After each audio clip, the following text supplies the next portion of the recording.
관심을 가질 만한 사안이라서 간단하게 말씀을 드리면, 이제 정부가 이제 세입, 국세 세입으로 들어온 것 중에 21몇 %인가요? 네, 19.24%. 19.24%를 떼가지고 지방 정부에 이렇게 나눠주는데, 이거 보통 교부세라고 하죠. 이걸 어떤 기준에 따라서 어느 지방 정부에 얼마를 줄 거냐를 정리하는 기준이 있죠. 네, 그렇습니다. 근데 그게 너무 복잡해가지고 알기가 어렵다. 결국은 복잡하다 보니까 자의라고 하는 게 마음대로 하는 그런 요소가 개입할 수가 있다. 그러니까 공정하지 못하다, 의심받는다. 그러니까 차라리 이걸 앞으로는 기준을 정확하게 입력을 해가지고 네. 기계에 맡겨라. 뭐 그런 주장이 있는 거예요. 네네. 뭐 일면 타당성이 있어서 공무원도 그거 계산하려면 머리 아플 거고, 뭐 그게 권력이기도 하지만 이걸 자동화하는 게 어떻겠냐 그 말이었어요. 좀 어땠어요, 검토 결과는? 예, 제가 검토한 결과 이제 문제 제기한 만큼 그렇게 불투명한 것은 아닙니다만, 이제 방식이 좀 복잡하다 보니까, 그리고 이제 결과만 공개가 되다 보니까 그런 의심을. 그렇죠. 과정과 기준이 공개가 안 되고 있죠. 예, 그래서 그 시스템을 개선해서 미리 이 자신이 자기 지방 정부가 어느 정도의 교부세를 받을 수 있는지 미리 산정해 볼 수 있을 정도로 기준을 공개하고 그걸 엄정하게 계산해 볼 수 있고, 그렇게 하면 될 것 같아요. 자기한테 온 게 정확하게 계산됐는지도 확인해 볼 수 있게 그렇게 시스템을 개선해 나가. 그렇게 해도 문제 없는 거죠. 예, 그렇습니다. 객관적 기준에 의한 거니까. 객관적 기준으로 해오고 있는데 이제 그러니까 공개가 안 되는 계산 과정이 있다 보니까 그런. 뭐든지 이 공개를 안 하니까 의심을 사는 거죠. 네네, 그렇습니다. 행정은 공개가 원칙이니까 투명하게 공개하시고, 가능하면 이제 주관적 평가 요소가 그건 없죠. 없습니다. 다 객관적 요소죠. 네. 그러면은 뭐 아예 기준도 공표하고 자동화해도 되겠네요. 네네. 그렇게 하십시오. 예. 이걸 수십 년 동안 이 지적을 했는데도 지금까지 안 고쳐지고 있었던 것 같습니다. 이거 계산하려면 머리 아픈데 그 직원들 그거 하지 말고 딴 거 하라고 그러세요. 계산도 사실 컴퓨터로 하고 있는데요. 하고 있어요. 사스 통계 시스템으로 하는데. 그래요? 예. 그래 뭐 안 보여줄 이유가 없죠. 네네.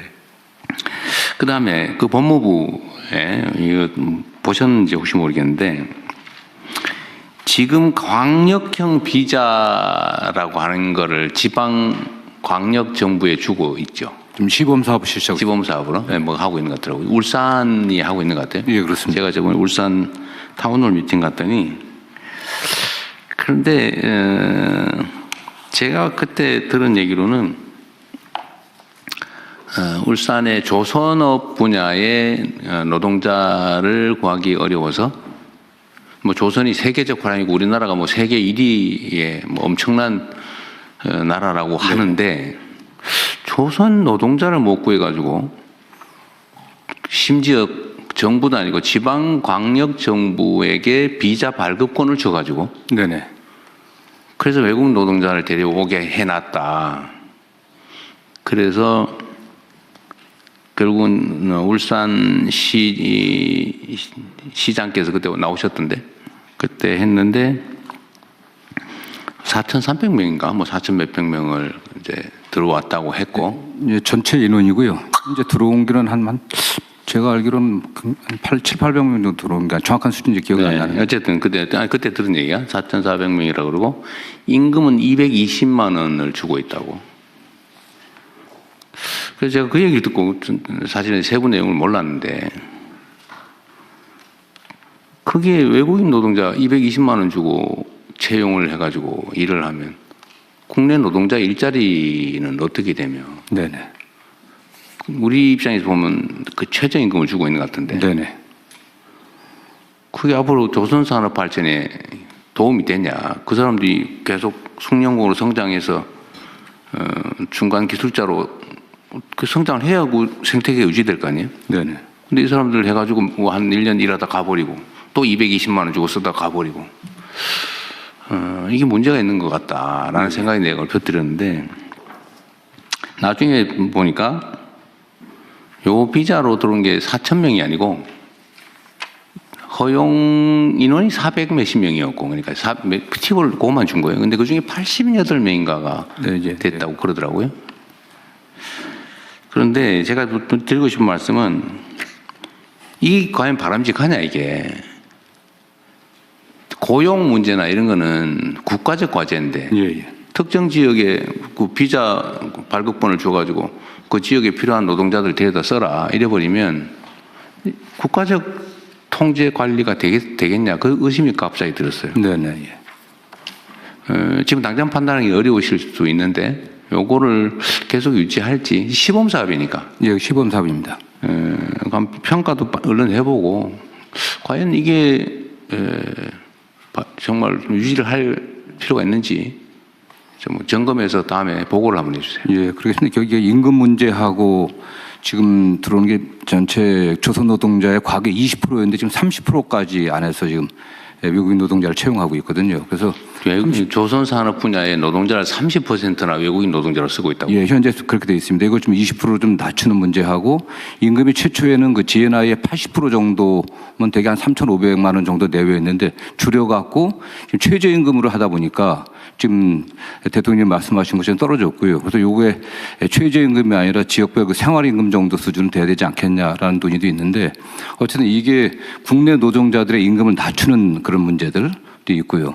어쨌든 이 사람들 최저임금 받아갖고서는 지역경제 활성화에 전혀 도움이 되지는 않습니다. 뭐 골방에서 있다가 그냥 최소한의 생존만 하고 나머지는 다 봉국송금하고. 그런데 다만 과거에 산자부를 통해서 저희가 추천 들어오는 거하고 광역형 비자의 차이는 뭐냐면 광역형 비자는 지자체에서 현지하고 협의해갖고 현지에서 좀 양성을 합니다.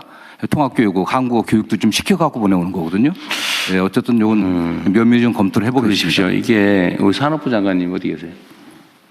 지금 마스가라는 이 뭐 해가지고 우리가 이제 조선 분야에 전 미국 진출도 어쩔 수 없이 하게 될 수도 있고, 그죠? 또 뭐 경제적 요인으로 따지더라도 우리가 조선 분야는 경쟁력이 높기 때문에 계속 성장 발전할 가능성이 높잖아, 그죠? 네. 실제로 경쟁력도 뛰어나다고 하고. 그런데 이제 산업부 장관님, 노동부 장관 얘기 좀 들어보세요.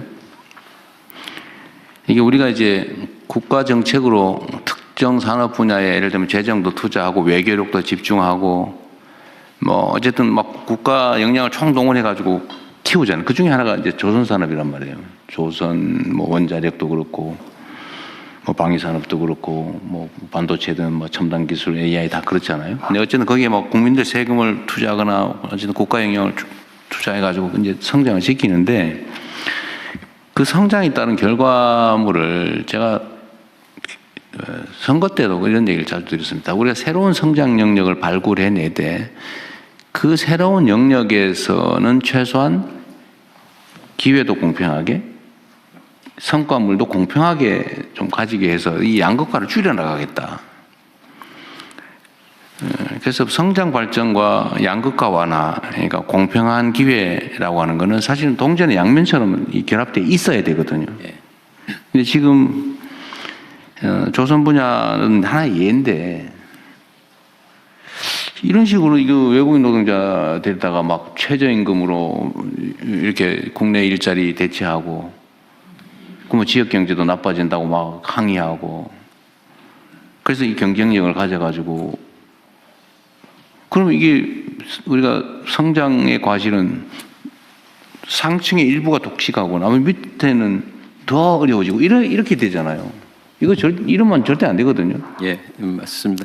근데 조선업이 하게 된 데는 불과 얼마 전까지만 하더라도 중국과의 이 경쟁 때문에 굉장히 어려운 상황이어가지고, 근데 마침 이제 대통령께서 마스가를 하면서 새로운 돌파를 마련을 했습니다. 그래서 앞으로는 조선업도 대기업 조선소뿐만 아니라 중소기업 조선소들 그리고 부품업체들 같이 대통령께서 계속 강조하셨던 게 생태계 말씀을 하셔서 생태계 관점에서 마스가 프로젝트도 진행을 해서 말씀하신 내용대로 뭐 일부 대기업만 어떤 이득을 보는 게 아니라 중소조선사들, 협력기업들 거기에 근무하는 노동자들까지 같이 어떤 혜택을 볼 수 있도록 그렇게 지금 방안을 마련하고 그 방향으로 가고 있고요. 지금 제 머릿속에서는 그 조선업의 그 외국인 노동자 30%까지는 안 되는 걸로 저는 생각해요. 내가 보기도 약간 그거는 의문이 들긴 해. 그렇게만 많으면 이게 한번 확인해 보기로 아니 하고. 30호까지 허용되게 돼 있습니다. 허용돼 있다. 아, 예. 네네. 예. 그러니까 여기도 400 몇십 명 허용했는데 88명만 실제 채용했다고 예. 하더라고요. 네. 하여튼 그건 그렇고 노동부도 그런 문제에 대해서 목소리를 높여야 된다고 말이에요. 근데 지금 조선 분야도 보면 일부 기업에서는 어쨌든 하청업체, 계열업체들의 상생 조치도 좀 많이 하는 것 같고 또 임금도 하청업체하고 본사 채용업체 임금도 똑같이 많이 뭐 같이 해주겠다라고 하는 그런 기업도 있더군요.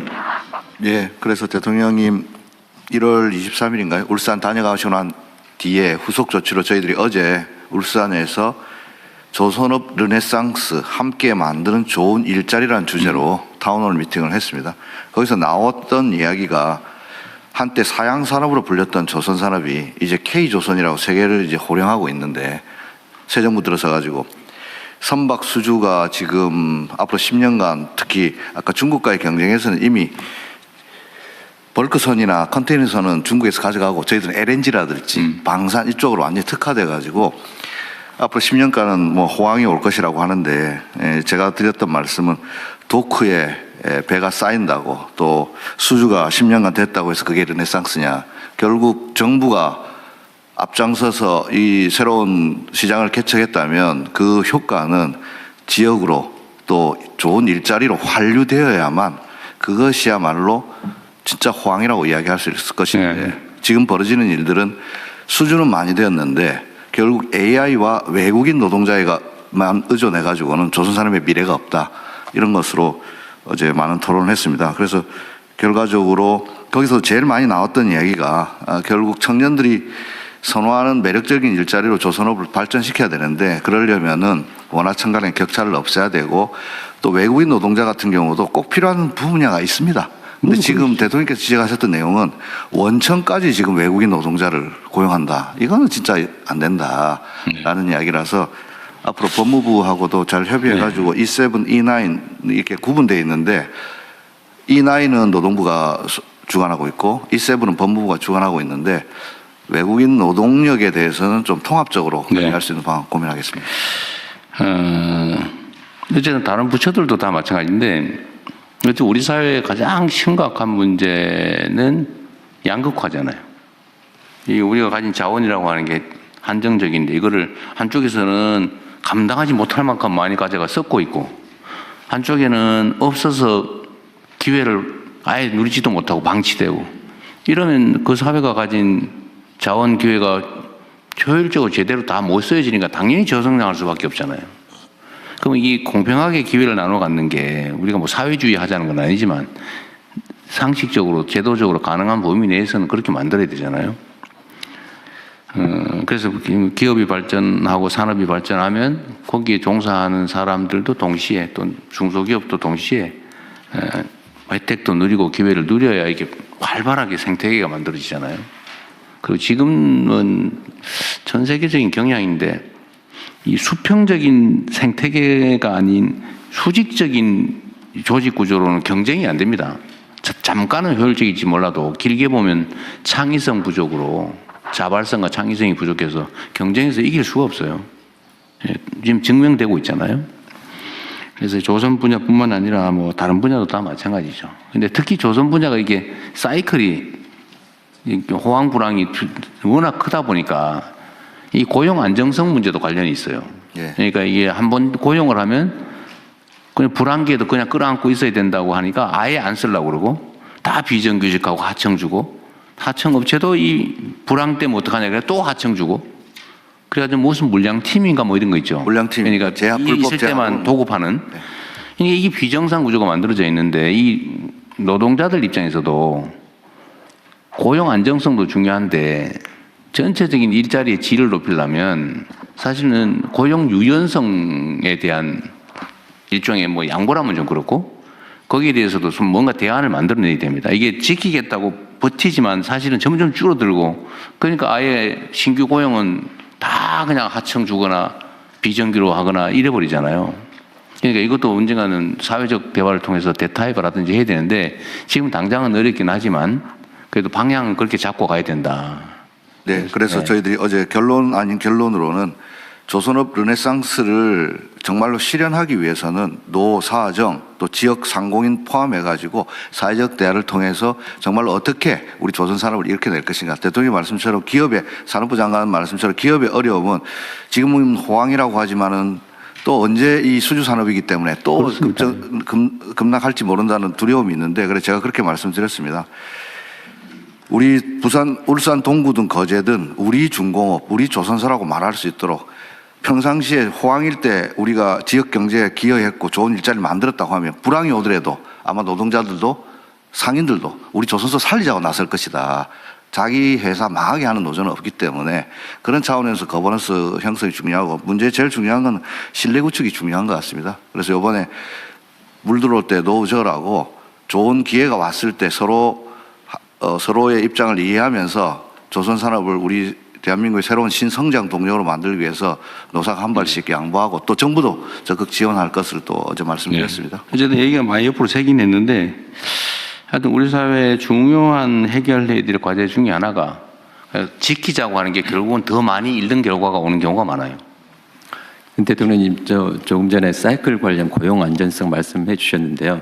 차체에 대통령께서 말씀하신 고용 유연성 이슈가 몇 번 말씀을 해 주셨는데 지금의 말씀하신 것처럼 기업 입장에서는 고용 관련된 이 경직성 이슈가 워낙 크다 보니까 맞습니다. 고용을 하고 싶어도 못하는 경우가 많아서 말이 대통령께서 하도를 꺼내셨으니까 저희 산업부하고 고용부가 안정성뿐만이 아니라 유연성에 관련해서 같이 가져야 기업들 입장에서 균형을 잡을 수 있을 것 같습니다.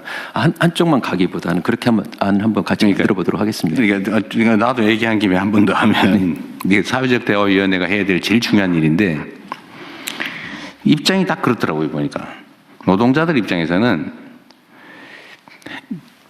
정규직 자리를 가진 사람 입장에서는 해고되면 죽음이다. 나가면 너무 춥다. 얼어 죽는다. 이 소위 사회 안전망이 너무 취약하고 다시 재취업 가능성도 없고 정규직과 비정규직 격차가 너무 크다 보니까 절벽 위에 서 있는 그런 느낌인 거죠. 악착같이 지키는데 물론 그 사람들은 지키겠죠. 근데 문제는 기업 입장에서는 저 한 번 정규직으로 뽑아놓으면 절대로 저거를 뭐 불황에서도 대응해서 내보내거나 안 되니까 다시는 안 뽑는다는 거예요. 정규직을. 기업 입장에서도 이해되는 바가 있잖아요. 그 노동자 입장에서 이해되는 바가 있잖아요. 그럼 이게 또 악순환이 계속되고 있는데 이거 어떻게 할 거냐. 결국 안전망이 가는 문제죠. 그래서 제가 계속 정규직이나 비정규직이나 보수가 오히려 비정규직이 더 많아야 된다. 다른 나라처럼. 그래야 그만두더라도 불안하지 않게. 그리고 뭐 실업을 하거나 이럴 경우 사회 안전망이 튼튼하다. 내가 해고되거나 아니면 직장을 고용 유연성 때문에 불안기에 그만두더라도 내가 살 길은 있다. 라고 믿어지는 거는 결국 안전망 확충이잖아요. 그 안전망 확충이 돈이 들잖아요. 그럼 결국 기업들이 부담해야 된단 말이에요. 그러니까 이거를 크게 보고 유연성도 양보하고 기업 입장에서 부담도 좀 늘리고 유연성을 확보하면 기업의 효율이 높아질 테니까 그럼 수입이 더 생기면 그중에 일부를 내놔야죠. 이게 크게 보고 이 대화를 해서 타협을 해야 되는데 문제는 신뢰가 없어. 아까 얘기한 대로 못 믿는 거죠. 혹시 뒤통수 치지 않을까, 배반한다 하지 않을까, 이용만 해먹지 않을까. 우리 사회 대화가 부족해서 그러죠. 적대감이 너무 강해서 그냥 서로 의심하고. 그러니까 이거를 언젠가는 해결을 해야 되고 최대한 빨리 해야 되는데 그 부분도 산업부하고 사실 바로 당사자이기도 하죠. 관할 관점. 저하고 그 고용노동부 장관은 굉장히 특별한 신뢰관계가 있습니다. 그 두 분이라도 일단 해야지. 잘해오고 있습니다. 네. 대통령, 저도 한 말씀. 비자관련 딱 한 가지 좀 부충하겠습니다. 말씀하십시오. 예. 그 전체 조속 노동자의 30%가 아니고요. 그 과거 우리 한국 노동자들 좀 기피했던 용접, 도장, 전기원 이 세 가지 분야입니다. 네. 거기에서만 지금 시범을 하고 그렇다고. 네, 네. 뭐 그렇게 할 수 있죠. 대통령님 저도 네. 한 말씀. 말씀하십시오. 그 중소기업이 제일 복잡한 지역이지. 네, 그 사실은 이제 노동조합법에 가입해 있는 노동자들과 이 대기업과의 노사관계가 정리가 되면서 벌어진 문제가 굉장히 많은 조건들이 대기업에 다니는 사람들에게는 좋아졌지만 상대적으로 그걸로 인해 나온 이익의 부분들이 이 중소기업과 다른 부분에 가는 부분이 줄어든 거라고 저는 생각을 합니다. 네. 그래서 이 부분이 지금까지의 노사정 관련된 부분에서도 되게 많은 부분 대기업 노조와 이 그 대기업들 간의 이 타결, 그리고 그 사이에 중소기업들 관련자들이나 소상공인 관련된 부분들은 참여자의 숫자도 굉장히 적고 이러다 보니까 전체적으로 최저임금을 결정하거나 여러 가지 단계에서 대기업과 대기업 노조 간의 결정들이 오히려 영향은 중소기업과 소상공인들에게 다 미치는데 여기에 대한 입장을 낼 수 있는 그 자리도 내용도 이 숫자도 없다라는 부분들이 저는 지금의 문제를 그렇죠. 되게 많이 가져왔다 생각합니다. 그래서 그런 부분에서 이제 어떻게 이 유연화 관련된 얘기가 나올 때 이들의 참여도 좀 더 확대시킬 네. 거냐라고 하는 부분도 저는 좀 같이 열어서 생각해야 된다고 봅니다. 한때는 물론 흘러간 과거의 뭐 유행가 같은 거긴 하지만 만국의 노동자여 단결하라 뭐 이런 얘기도 있었는데 뭐 그거는 사실 이상에 관한 거고 문제는 대기업의 정규직 노조 예를 들면 여기는 이제 자기 입장이 중요하니까 근데 사실은 제3의 하청업체, 비정규직 아니면 실업자 여기에 대한 배려를 할 수가 없는 상황인 거죠. 이제 사실 노조의 조직 형태도 여기에 영향을 미치는 것 같아요. 예를 들면 기업별 노조, 그렇습니다. 정규직 노조, 비정규직 노조, 사내 하청 따로 이런 것도 뭐 영향을 미치는. 그래서 결국은 산업별 노조 로 가야 하고 하는데, 네. 임금 교섭도 산업 단위로 뭐 이렇게 광범위하게 해줘야 사실 그 사회가 좀 뭐라 그럴까 정상화될 텐데 너무 하다 보면 너무 밤새야 될 것 같습니다. 이제 그만해야 되겠 오늘은. 어쨌든 신뢰를 회복해서 아까 산업부 장관님하고도 머리를 맞대고 해서 제일 중요한 거는 제가 제 느낌으로는 신뢰입니다. 기업은 기업대로 과거에 불황을 겪었던 어려움이 있는 거고 노조는 노조대로 공장 밖으로 쫓겨났다 보니까 네. 그걸 또 안 쫓겨내려고 하는 그런 것들이 있는데 새 정부 들어서 최소한 이런 신뢰를 회복하고 또 네. 우리 중기부 장관님 말씀하신 제가 어제 타운홀 미팅할 때 첫 번째로 모셨던 분이 지역 상인들이었습니다. 네. 그래서 그 거버넌스에도 참여시키도록 하겠습니다. 어쨌든 뭐 오늘 여기서 계속 얘기할 수는 없는데 하여튼 제가 그 사회 발전 역량은 결국 그 사회의 민주 역량이 달려 있다. 민주주의 역량이 달려 있다고 하는 얘기가 사실 이런 것 때문이에요. 네, 모든 게 결국은 각각의 개인의 권리, 인권을 존중하고 합리성을 존중하고 공정하고 투명한 이게 다 민주주의 가치잖아요. 근데 이게 제대로 좀 작동하는 그런 나라를 만드는 게 우리한테 제일 중요한 과제인 것 같습니다. 이게 각계의 의제들은 나눠져 있지만 그래서 이거는 끊임없이 또 각 부처에서도 내부적 논의도 좀 하시고 지금 노사 경사노위 그것도 구성이 됐으니까 그 대화도 좀 잘 하시고 그렇게 하십시오. 네, 그렇게 하겠습니다. 그리고 추가로 붙여서 한 말씀을 드리면 제가 그 국무위원들께 막 시도 때도 없이 막 이런저런 거 막 던지잖아요. 그러니까 뭐 보시면 뭐 이런 것까지 싶을 수도 있어요. 뭐 이런 것까지 대통령이 뭐 얘기하나 이런 생각할 수 있는데 그 제가 나름의 이유가 있습니다. 무슨 뭐냐면 우리 사회에 이제 많은 부분들을 고쳐 나가야 되는데 비합리적인 요소가 많잖아요. 뭐 사회라고 하니까 그럴 수밖에 없죠. 얼마나 많이 고치느냐에 따라서 얼마나 많이 앞설 수 있냐가 결판 나는 것 같아요. 모든 공동체는 그런 문제가 쌓여 있죠. 적치돼 있죠. 쌓여 있죠. 그 소위 그런 게 많이 쌓인 걸 적폐라고 그러잖아요. 그 단어의 의미가 별로 안 좋아서 제가 그 말을 잘 안 쓰는데 이게 정말 켜켜이 쌓여 있는데 이게 큰 덩어리 한 개가 아닙니다. 먼지처럼 쌓여 있어요. 작은 게 막 먼지처럼 가득 수없이 많은 게 쌓여 있습니다. 우리는 개혁 조치라고 하면 뭐 큰 거 몇 개를 드러내면 될 것 같이 생각을 하는데 그렇게 큰 걸로 뭉쳐 있지 않아요. 그런 거 별로 없어요. 그런 건 우리가 대체적으로 다 해결해 나가죠. 근데 정말 먼지처럼 자잘한 게 수없이 모든 많은 영역에 잔뜩 쌓여 있습니다. 그럼 이걸 한 개씩 언제 집어내냐? 그래도 집어내야죠. 그걸 안 집어내면 안 바뀌어요. 그리고 각 분야에 예를 들면 우리 한 부처에 그 환경부